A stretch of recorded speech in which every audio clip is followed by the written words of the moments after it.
Hindi sumampalataya kay Jesus ang kanyang mga kapatid. Pagbasa mula sa Aklat ni Juan, Kabanata 7. Pagkatapos nito'y nilibot ni Jesus ang Galilea. Iniiwasan niya ang Judea dahil nais siyang patayin ng mga pinunong mga Hudyo roon. Nalalapit na noon ang pista ng mga tolda, isa sa pista ng mga Hudyo. Kaya't sinabi kay Jesus ng kanyang mga kapatid, "Bakit hindi ka umalis dito at pumunta ka sa Judea para makita ng iyong mga tagasunod ang ginagawa mo?" Walang taong naglilihim ng kanyang ginagawa kung ang hangad niya ay maging tanyag. Ginagawa mo rin lamang ang mga bagay na ito, magpakilala ka na sa sanlibutan. Maging ang mga kapatid ni Jesus ay hindi nananalig sa kanya. Sumagot si Jesus, "Hindi pa ito ang tamang panahon. Sa inyo'y maaari kahit anong panahon. Hindi kayo kapupuutan ng sanlibutan, ngunit ako'y kinapupuutan nila, sapagkat pinapatotohanan kong pawang masasama ang mga gawa nito. Kayo na lamang ang pumunta sa pista.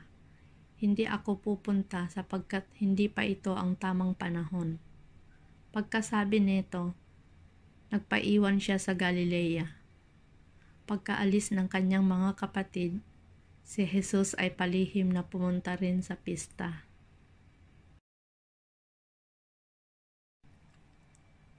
Hinahanap siya roon ng mga Hudyo. "Nasaan kaya siya?" tanong nila. Pabulong na pinag-uusapan siya ng marami. "Siya'y mabuting tao," sabi ng ilan. "Hindi, inililigaw niya ang mga tao," sabi naman ng iba. Ngunit walang nangahas magsalita ng hayagan tungkol sa kanya dahil sa takot sa mga pinuno ng mga Hudyo. Nang kalagitnaan na ng pista, pumasok si Jesus sa templo at nagsimula na namang magturo. Nagtataka ang mga pinuno ng mga Hudyo at naitanong nila, "Saan kaya nakakuha ng karunungan ang taong ito, gayong hindi naman siya nakapag-aral?" Kaya't sinabi ni Jesus, "Hindi sa akin ang tinuturo ko, kundi sa nagsugo sa akin.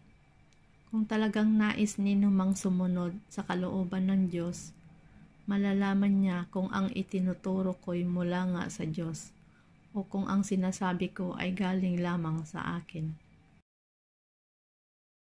Ang nagtuturo ng galing sa sarili niyang kaisipan ay naghahangad ng sariling karangalan. Ngunit ang taong naghahangad na maparangalan ang nagsugo sa kanya ay taong tapat at hindi sinungaling. Hindi ba't ibinigay sa inyo ni Moises ang kautusan? Bakit wala ni isa man sa inyo ang tumutupad nito? Bakit nais ninyo akong patayin?" Sagot ang mga tao, "Isa kang hangal. Sino ba ang gustong pumatay sa iyo?" Sumagot si Jesus, "Isang bagay pa lamang ang ginawa ko'y nagtataka na kayong lahat. Ibinigay sa inyo ni Moises ang utos tungkol sa pagtutuli kahit na hindi ito nagmula sa kanya, kundi sa inyong mga ninuno, at ginagawa ninyo ito kahit araw ng pamamahinga. Kung tinutuli ang isang sanggol na lalaki kahit araw ng pamamahinga para masunod ang utos ni Moises, bakit kayo nagagalit sa akin dahil sa nagpagaling ako ng isang tao sa araw ng pamamahinga? Huwag na kayong humatol batay sa nakikita, kundi humatol kayo ayon sa nararapat." Sinabi ng ilang taga Jerusalem, "Hindi ba ito ang taong nais nilang patayin? Hayan, lantaran siyang nangangaral, ngunit wala silang sinasabi laban sa kanya. Baka naman nakilala ng mga pinuno na siya na nga ang Kristo. Ngunit pagdating ng Kristo ay walang makakaalam kung saan siya magmumula. Subalit alam natin kung saan nagmula ang taong ito. Kaya't habang si Jesus ay nagtuturo sa templo, sumigaw siya, "Ako ba'y talagang kilala ninyo?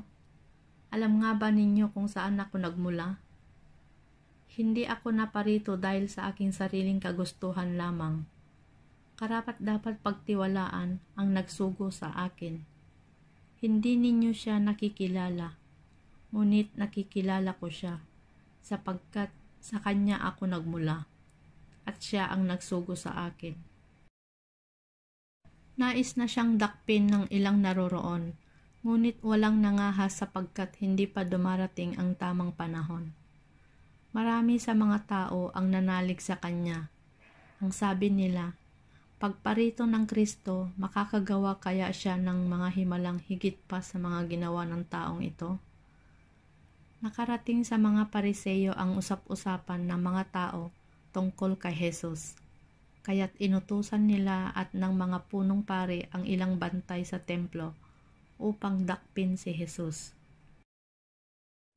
Sinabi ni Jesus, "Makakasama pa ninyo ako ng kaunting panahon at babalik na ako sa nagsugo sa akin. Hanapin ninyo ako, ngunit hindi nyo ako makikita, sapagkat hindi kayo makakapunta sa pupuntahan ko." Nag-usap-usap ang mga Hudyo, saan kaya pupunta ang taong ito at hindi na raw natin siya makikita? Pupunta kaya siya sa ating mga kababayang nasa lupain ng mga Griego upang magturo sa kanila?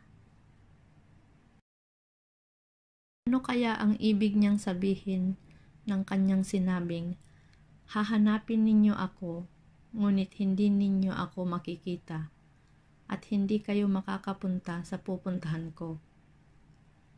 Sa kahuli-hulihan at pinakatanging araw ng pista, tumayo si Jesus at nagsalita ng malakas. "Kayong mga nauuhaw ay lumapit sa akin, at ang lahat ng nananalig sa akin ay uminom, sapagkat sinasabi sa kasulatan, mula sa puso ng nananalig sa akin ay dadaloy ang tubig na nagbibigay buhay."